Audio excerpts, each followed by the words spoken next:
morning, children. Okay. Next part of integers. We have already seen what integers are, how to represent them in the number line, on the number line, and also you have seen you have also done some exercises on that. Right, now let us proceed to the next part of integers, where what are all the properties which are obeyed by the integers. Okay, so now properties. In the previous classes also you have learnt about this.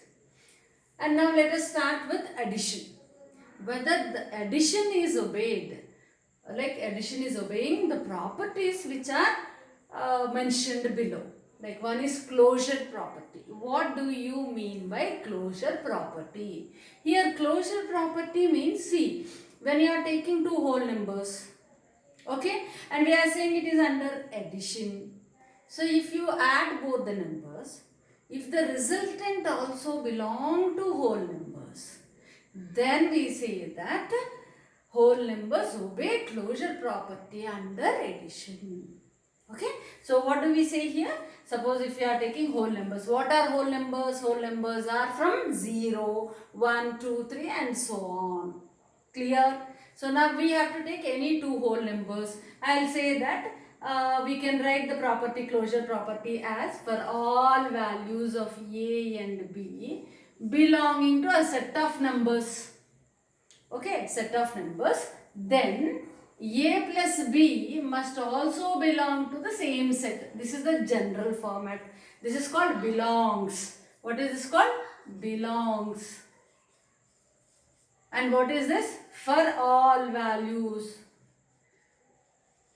For all values. So now I will write the general form here. For all values of A and B belonging to whole numbers. Whole numbers are represented by W. Then A plus B must also belong to W. Then only we can say that this particular whole numbers are closed under addition, or whole numbers obey closure property under which operation? Under addition. So let us check whether this is right or not. Okay, take two numbers. Let me take A. So one example I will take. So A is equal to 3, B is equal to 2. Now A plus B is equal to 3 plus 2 is 5. A is a whole, 3 is a whole number, 2 is a whole number, 5 is a whole number. So A and B belong to whole number as well as A plus B also belongs to whole number. Verified. Take another example with A is equal to 0, B is equal to something like 1. Now A plus B is equal to 0 plus 1, which is equal to 1. Okay, so now whole numbers, does whole number comprise of 0? Yes, they contain 0. So 0 is included. So when 0 added to natural numbers, then only we are getting whole numbers, is it not? So 0 is there in whole numbers. So we have taken two whole numbers and we are adding them. We are getting another whole number. So what is that? It means that whole numbers obey closure property under addition. Whole numbers obey closure property under addition. This is already verified in the previous class. That is previous year, like means last year. And now, even now, before we go to integers, just when we look at whole numbers, then we can easily do it for integers. Okay. So now let us write for integers. So what is the general statement here? For all values of A and B belonging to integers. Integers are represented by Z. Then A plus B also belong to integer, that is Z. Okay, so now let us see whether it is right. Take an example. Let A is equal to 1. Let me take B is equal to minus 1. Yes, integers have negative numbers. So I can take any number because I say that for all values. Not one particular. I am not saying that only positive values of integers. I am not taking that only negative values. I am saying that for all values of A and B belonging to integers. That means here I am taking every possible value that comes under integers. So I am taking 2. A is equal to 1 and B is equal to minus 1 because minus 1 is a negative integer, 1 is a positive integer. Right, and now let me find out. Now a plus b is equal to, what is a plus b? 1 plus of minus 1. You know why I am putting it in the brackets. So minus 1 is here and plus is here. You can't write plus and minus just beside each other. So therefore minus 1 within brackets. So plus of minus is minus 1 minus 1 is equal to 0. Is 0 an integer? Yes, 0 falls under integers. So therefore what is happening, if a and b are integers, a plus b is also an integer, verified with one example. Clear? Right? So now let us take second example. One more example. Example 2. Now let me take a is equal to some 5 and b is equal to minus 3. B is equal to minus 3. Now what is a plus b is equal to? 5 plus of minus 3. Plus of minus 3 is minus 3. So 5 minus 3 is equal to 2. 5 minus 3 is equal to 2. So therefore you got that to be an integer again. So here we took two integers. We got the result also an integer. Under which operation we are taking the operator to be? Plus, addition, under addition. So therefore, thus we can say that integers obey closure property under addition. Integers obey closure property under addition. Okay, clear? So here we know how to add. Not an issue. Now the point here is that after addition, whatever the number you are getting, whether that number also belong to the same set or not, that is what we are verifying, nothing else, right? Okay, so if that is the case, then we can say that those particular set of numbers obey closure property under which operation? Under addition. Clear? Under addition. Now let us do it with commutative property. What is meant by commutative property? See, in commutative property, we say that if you are adding two numbers, that is under addition. So the operator here is addition. Adding first number to second number is same as adding second number to the first number. What does it mean? See, I wanted to add A to B, or this is also equal to adding B to A. This is also equal to adding B to A. That means order of addition is not bringing any change in the result. So you can change the order of addition. Makes no difference. This is what commutative property says. And under which operation you are taking? Under addition. You are taking under addition. So now under whole numbers. So take whole numbers. Let us take example 1. A is equal to 0. B is equal to 5. Can I take B is equal to minus 1 here? No. Why? Because minus 1 is not under whole numbers. Minus 1 comes under integers. Your whole numbers start from 0, 1, 2, 3. That's all. Positive scale only. You don't have the negative scale. Right? So therefore here I can't take B is equal to minus 1. You can't say that, ma'am, let us take one negative value. No, because negative values are not there in whole numbers. So you must be very careful when you are taking these numbers. These numbers also must belong to whole numbers. Clear? So now A plus B is equal to, A plus B is equal to 0 plus 5 is equal to 5. Now B plus A is equal to 5 plus 0 is also equal to 5. You know very well. So therefore what is happening here? So A plus B is equal to B plus A. So from these two equations you can say that A plus B is equal to B plus A. So therefore whole numbers obey commutative property under addition. You can take another example if you want. So A is equal to something like 3, B is equal to some 23. So A plus B is equal to, so A plus B is equal to 3 plus 23 is similar to 23 plus 3, which is equal to 26 in both the cases. So thus you can say that whole numbers obey commutative property under addition. What is the general rule for commutative property? A plus B is equal to B plus A under addition.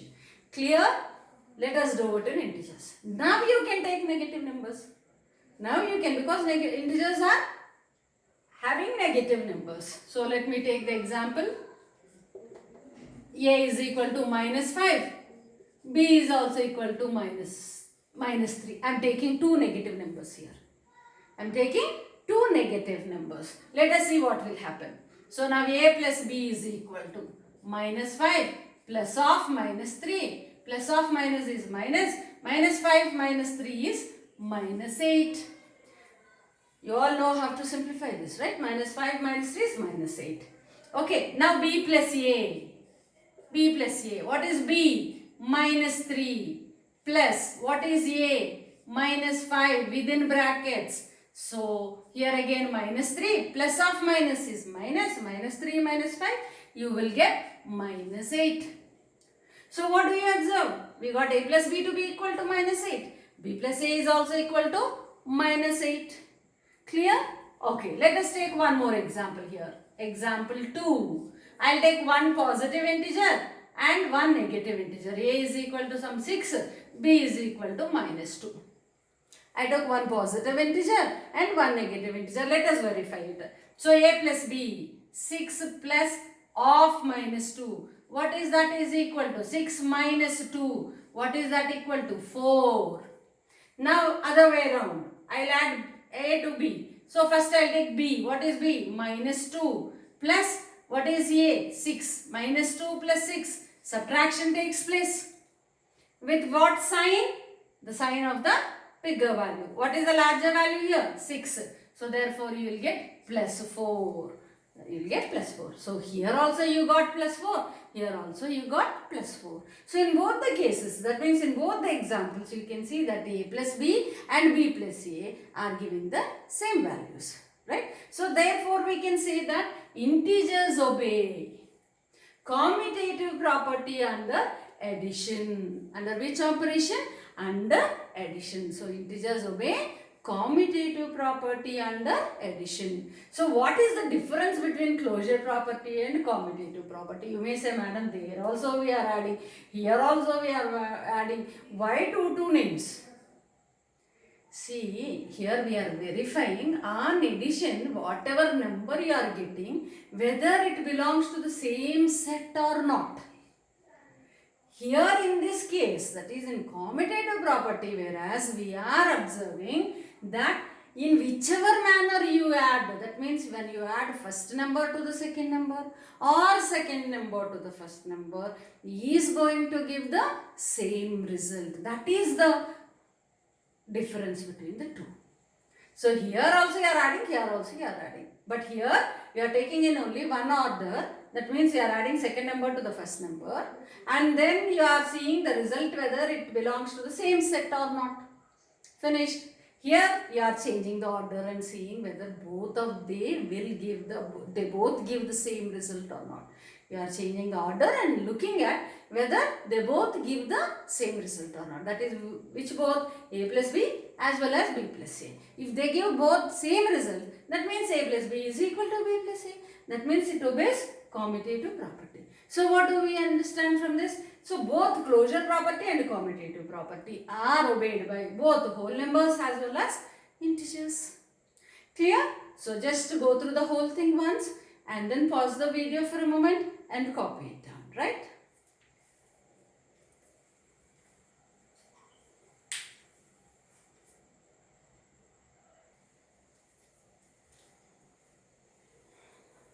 Right then.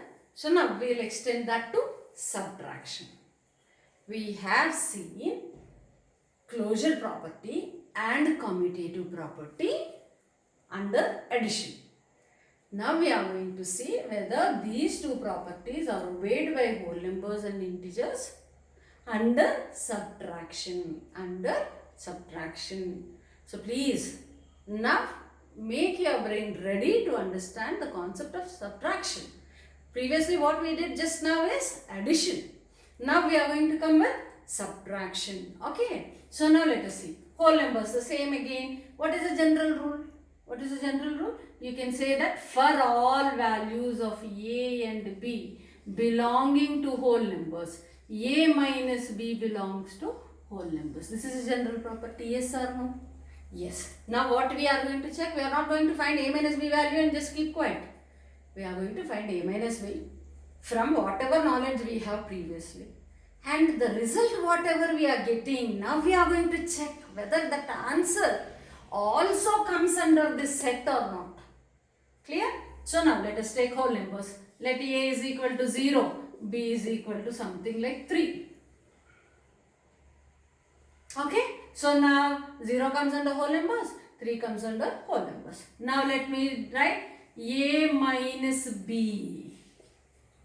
A minus b. What is a? 0. Minus b is minus 3. 0 minus 3. Minus 3. 0 minus 3 is minus 3. Is minus 3 a whole number? No. Why? Because whole numbers start from 0. You don't have negative numbers under whole numbers. You don't have negative numbers under whole. You may ask us now, me now. Ma'am, but here it is minus 3. No, I didn't take minus 3. I took 3. 3 is a whole number. What are we doing? We are subtracting 3 from 0. It is an operator. It is not a negative number. It is an operator. I am operating 0 and 3 with a subtraction operator. Okay, so I am subtracting 3 from 0. Okay, we are getting the result as minus 3, where minus 3 is not a whole number.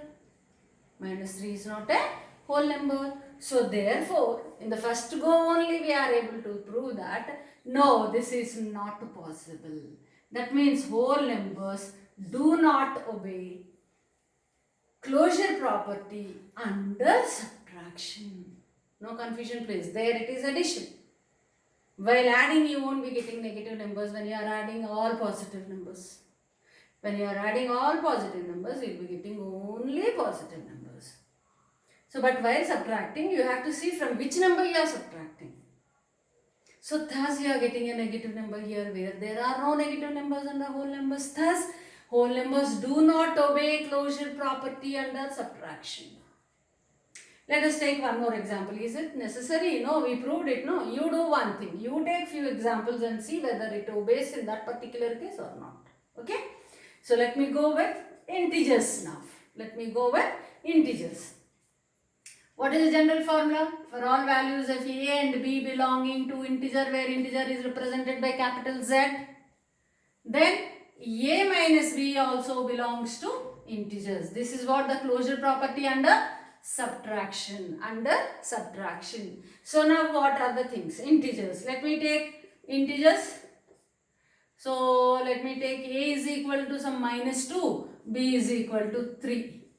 What am I taking? I am taking one negative integer and one positive integer. And let us check how the subtraction, whether the result after subtraction is going to be an integer or not. Okay, let us verify it. So now find out a minus b. A minus b. What is a? Minus 2. Now minus comes here. What is b? 3. Minus 2 minus 3 is minus 5. So you did all these simplifications even using number line as well as practicing the general rules. Right? Minus 2 minus 3 is minus 5. Now the point is whether minus 5 is an integer or not. Absolutely it is an integer, because in integer we have negative numbers. So therefore they obey. That means this particular one is obeying closure property under subtraction. Integers are closed. Right? That means integers obey closure property. Let us take one more example, because see, when it is not obeying, not an issue. When it is obeying, we have to see whether all the cases we have discussed or not. Let me take one as 0. So a is equal to 0 and b is equal to something like minus 6. I am taking 0 and one negative integer. So a minus b. So a is 0 minus b is minus 6. Therefore within brackets minus 6. Minus of minus, you have learnt it to be plus. So that is equal to plus 6. Now the point here is 6 an integer? Yes, it is a positive integer. Okay, so therefore integers obey closure property under subtraction. Whereas whole numbers do not obey closure property under subtraction. Clear? It could be asked as an objective question, right? So like it can also be asked as 1 mark question, or sometimes if it is asked like prove it for 2 marks. So please note the difference between the two. Okay? So now commutative property. What does commutative property say? We are not bothered whether they belong to whole numbers or not. We are only bothered whether the result on operating two values in different orders give the same result or not. See, please don't get confused again. Don't say that, ma'am, whatever you are getting here itself is not closed. What is the point of going for commutative property? See, closure property, it is a must that the result should belong to whole number. Commutative property, we are never saying that the result should also belong to the same. We are only saying that when A added to B or B added to A is same, or when B subtracted from A or A subtracted from B should be the same. If they are same, you can say commutative property is obeyed. It is followed, right? These obey the commutative property. Clear? So now what is the general principle for this? So for all values of A and B belonging to whole numbers, A minus B is equal to B minus A. I am not saying A minus B must belong to whole number. Neither I am saying B minus A must belong to whole number. I am saying that these two should be equal. Okay, very logical and very beautiful concept if you understand it, right? So now let me take whole numbers. Right, A is equal to some 0, B is equal to something like 5. Let us find out A minus B. 0 minus 5, which is equal to minus 5. Let us do B minus A. B is 5 minus 0, where you are getting it as 5. See, if you have got minus 5 here also, then definitely whole numbers would have obeyed commutative property. Like without minding whether it belongs to whole number or not. You may say, ma'am, minus 5 is integer. What is this? Let it be integer. Let it be some other number. Who is bothered? Now we are bothered only to say whether A minus B, whatever you are getting, is equal to B minus A or not. That's all. So, but here A minus B is minus 5. B minus A is plus 5. They are not equal anyway. So, therefore, whole numbers do not obey commutative property under subtraction. Whole numbers do not obey commutative property under subtraction. See, here whole numbers neither obey closure property nor commutative property under subtraction. Whereas under addition, whole numbers obey both closure property as well as commutative property. Clear? So, with one example only we are able to say that it is not equal. Okay, that is why I am taking 0 always special case. You have to keep your eye on special cases. If I take 2 and 3, okay, even then 2 minus 3 is minus 1. 3 minus 2 is plus 1. So, absolutely that is also a proof for like it does not obey commutative property, or the set of whole numbers does not obey commutative property under, yes, subtraction, not addition. Come to integers. Okay, what is the general rule? For all values of A and B belonging to integers, A minus B must be equal to B minus A. We are neither here saying that A minus B must belong to Z or B minus A must belong to Z. We are least bothered whether they belong to Z or not. We are only bothered A minus B is equal to B minus A or not. So take one example. A is equal to minus 3. B is equal to plus 2. I am taking one negative and one positive. Like let us do A minus B. A is minus 3 minus what is B? 2. Minus 3 minus 2 is minus 5. Okay. Now B minus A. What is B? 2 minus what is A? A is minus 3 again within brackets. Please keep in mind, whenever you are getting a negative integer after a particular operator, it could be minus, it could be plus, it could be multiplication. Always that negative integer must be put within the brackets. Please remember this. If you don't do that, then it's a blunder. Okay? Right. It's a mistake. 2 minus of minus is plus. 2 plus 3 is 5. 2 minus of minus 3 is plus 3. 2 plus 3 is 5. So there you are getting minus 5. Here you are getting plus 5. See, if you say whether it is closed under subtraction or not, it is closed. We are not verifying closure property here. We are verifying commutative property here. But in case of commutative property, in case of integers, even integers do not obey commutative property under subtraction. Even integers do not obey commutative property under subtraction. Why? Because one particular order is giving negative value, another particular order is giving positive value. Okay? If a minus b is positive, b minus a is negative. If a minus b is negative, b minus a is positive. So, one negative value can never be equal to one positive value. So, in both the cases, that is whole numbers as well as integers, they both disobey or do not obey commutative property under which operation? Under subtraction. Under subtraction. Is that clear? Clear, children? So please copy this. Pause the video for a moment and copy this. Then next we will move on to additive identity. Okay? And additive inverse. We will go for additive identity and additive inverse.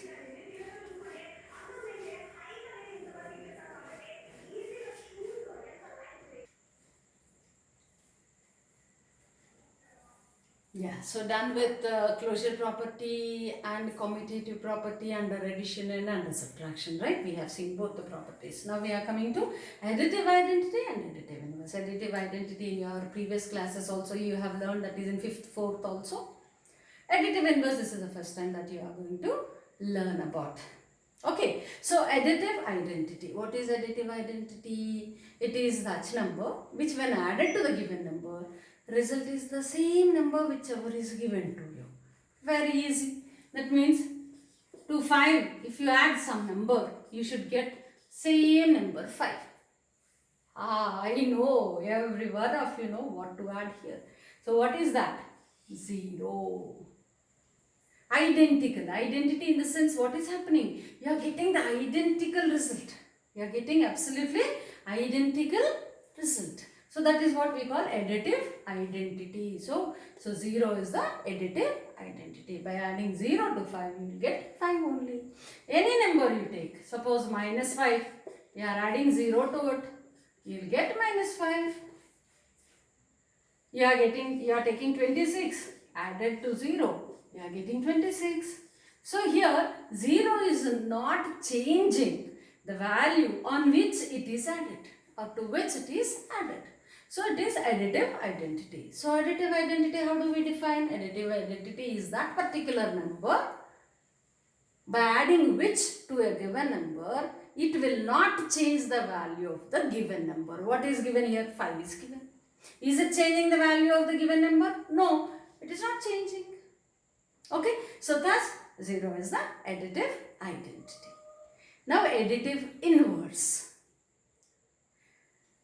Like by adding which particular number to a number, we get the result to be 0. We must get the result to be 0. Let us see how it is. Same case we will take 5. You add some number so that you will get this to be 0. Which number you will add? Minus 5. We will add minus 5 here. Why? Because plus of minus is minus. 5 minus 5 is 0. Is it not? So I write it here. Plus of minus is minus. This you have learnt. So it is 5 minus 5. It is almost equal to 5 minus 5, which is 0. It is almost equal to this. This is the explanation for it. So what is that? Minus 5 is the additive inverse of 5. Or 5 is the additive inverse of minus 5. Any confusion? Okay, let me come to the second one. As I said, now take minus 5. Okay. Now minus 5 is the given number. You are going to add such a number to it that the result should be 0. Which number you will add? Plus 5. Plus 5 minus 5, they will get cancelled and become 0. So plus 5. So here for minus 5, plus 5 is the additive inverse. Okay. For plus 5, minus 5 is the additive inverse.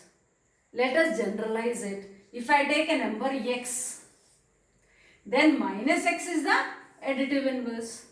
If I take minus x, then plus x is the additive inverse. So in both the cases, if I add these two, I will be getting 0.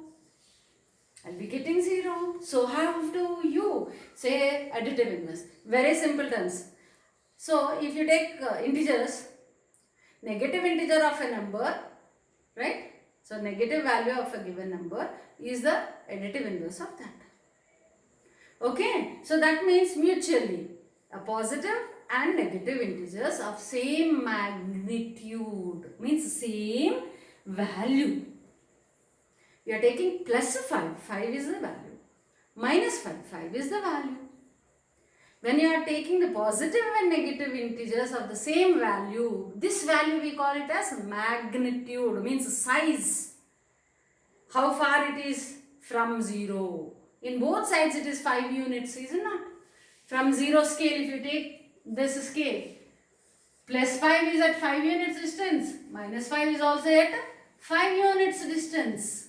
Here also 5 units, here also 5 units. That is what we call as magnitude. I'll write it here. What is this called? Magnitude.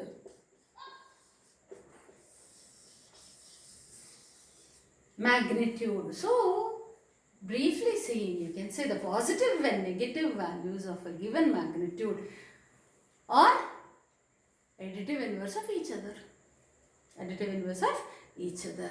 So, therefore, it is something like if a number is given to you, the negative value of that number and the number both are additive inverses of each other.